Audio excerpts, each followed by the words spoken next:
Hello नमस्ते प्रिय मित्रहरू, स्वादको जादु सुरु हुन्छ गोर्खा बाइटबाट। आज फेरि नयाँ रेसिपिज लिएर म उपस्थित भइसकेको छु। सो मौसममा तातो तातो थुक्पा बनाऊ है त। भेजिटेबलमा मैले चलाएको छु cabbage, carrot, onion, capsicum, green chilli अनि कोरिएन्डर। नुडल्स बोइल भयो कि भएन चेक गर्नु होला। चेक गरेर त्यसमा ओइल हाल्नु नबिर्सिनु होला। ओइल हाल्यो भने नुडल्स कहिले पनि सँगै टालिँदैन र ट्रेमा हाल्दाखेरि पनि अलिकति ओइल हालेर मात्रै नुडल्स भिजाएर राख्नु होला। भिजाएर राख्यो भने नुडल्स एकै ठाउँमा टालिँदैन। एउटा प्यान लिने, एउटा प्यानमा अलिकति ओइल हाल्ने, ओइल हालेर जिन्जर गार्लिक चप हाल्ने। जिन्जर गार्लिक चप हालेपछि तपाईको भेजिटेबलहरु अघि काटेर राखेको सबै भेजिटेबल हालेर एकछिन त्यसलाई सते गर्ने।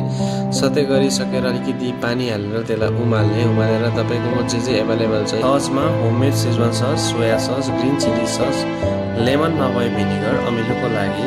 यति बोइल हुँदै गर्दा कर्नफ्लोर हाल्नु होला। कर्नफ्लोरले अलिकति त्यसको थिकनेस दिन्छ। थिकनेस भयो भने अलिकति सुप अलिकति राम्रो देखिन्छ थिकनेसमा। अनि ट्राई गर्नु नभुल्नु होला घरमा।